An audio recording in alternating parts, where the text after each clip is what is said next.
As a kid, I grew up playing traditional sports, but as a preteen and well into my mid-20s, I dropped the basketball, baseball, and even the golf clubs and started skateboarding, rollerblading, and eventually playing paintball. So today, we're going to talk about some of my favorite extreme sports games. And just a heads up, nothing by EA Big will be on this list. They'll get their own video in the future. Greg Hastings Tournament Paintball Maxed. Growing up, I always wanted to play paintball, but little second grade Maine wasn't ready for such a thing. But GHTP Maxed was as good as it was going to get for a few years. Maxed is considered to be a spin-off of the original Greg Hastings Tournament Paintball game that was exclusive to the OG Xbox. It was released on everything relevant at that time, aside from the GameCube. How the hell did this end up on Game Boy Advance and Nintendo DS, but not GameCube? As a kid, what drew me in wasn't just the fact it was a paintball game, but the cover art is kinda dope too. But the gameplay was also good in my opinion. They offered woodsball, speedball, and hyperball, which are the three typical styles of play, with speedball being my personal favorite. You had your pro teams, the players, and some significant locations that are still in business today. You got to choose your paint and just about every brand imaginable for your loadout. A cool feature about Max in the original game is you can cheat. You see, sometimes in paintball, you gotta do a little bit of lying and cheating. The game has a meter that pops up, and when you get shot, allows you to basically wipe a hit as long as you time it right. The ref will call you clean or call the shot a bounce, which is entirely possible in real paintball, and can be a difference maker in winning a point or not. But if your timing is off, just like in the actual sport, there's consequences. If you get caught wiping, that's a major penalty, and not only are you eliminated, but so are a couple of your teammates as well. Later on, I did get to play paintball, and I actually fell in love with it. I got to meet some great people, learn from the pros, and it kept me active when I started to skate less. But with COVID shutting down the country and my hobbies changing, I eventually stopped and decided to sell my gear in 2022. Fun fact, B-Real from Cypress Hill and DJ Lethal from Limp Bizkit are in the game too, and even did the opening track. B-Real is also part of a paintball team called the Stoned Assassins. Tony Hawk Games. There's three reasons why I wanted to skateboard growing up. Rocket Power, X Games Vert Doubles, and Tony Hawk's Pro Skater 3.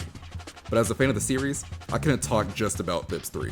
I feel like the whole series needs to be acknowledged. Thips 1 set the standard. Yeah, there were games before it, like Thrasher Skate and Destroy and even Street Skater, but the controls always left more to be desired. Not to mention, they didn't have a name tied to them, and none of them had the 900.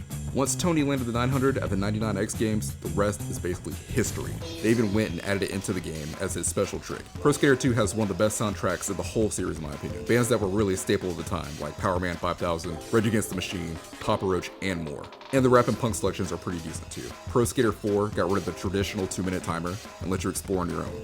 But once you went to a challenge, that timer came back. Underground 1 and 2 were the start of story-driven games, with Underground 1 giving us the ability to get off our board and even drive vehicles for certain missions, and also introduced our best friend, Eric Sparrow. Underground 2 was like Jackass and Thrasher's King of the Road combined, since it had Bam Margera as a main character in the story, as well as Phil Margera and Steve-O as playable characters. Admittedly, it's a fun game, and it definitely fit the time. I could go on and on about this series. There's about 15 games give or take, but we don't ever, and I mean ever, talk about Tony Hawk's Pro Skater 5 or the HD remake. But as we're recording this, we should be getting the 3 and 4 remake demo soon. Might be a shadow drop during the Xbox Summer Showcase this Sunday. Matt Hoffman's Pro BMX 2.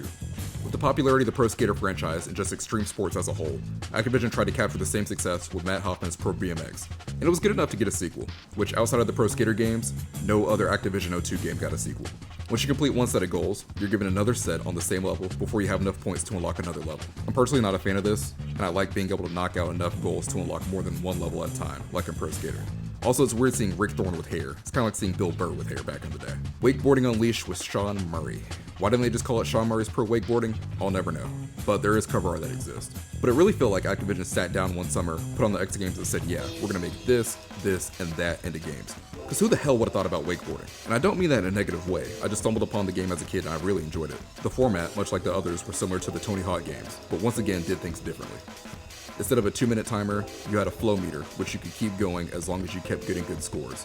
But once it ran out, it was game over. What was different about wakeboarding from Pro Skater and even Pro BMX was that you have to select some challenges from a menu to complete them. It's more than just your standard goal list of things to do during your initial run. One of the things that is fun to do though, is drive the boat, either for challenges or just in free drive. And if you've got a friend with you, you can drive the boat while the other gets to wakeboard. Skate 3. What can I say about this game that hasn't been said before? The game felt vibrant for the time, it stepped away from that sepia filter that Skate 2 had. No more calling for security, no more calling to get grind blockers removed, no more calling for pools to get drained either. It was a new city with not only new things to skate, but the ability to create and share your own parks too. I made some wild Mega Ramp stuff back on the PS3 and 360 days, and some people just got creative with what they made.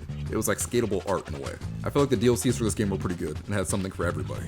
Vert, Street, Park, Mega, it's all there. I think the Black Box and Art Gallery DLCs are my favorites though.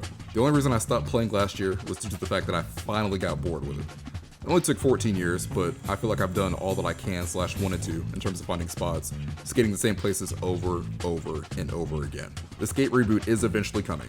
I've been playing it, but that's all I can say for now. I know we've all been impatient, especially if you haven't gotten access to it yet, but once again, that's what happens when companies announce stuff way too early.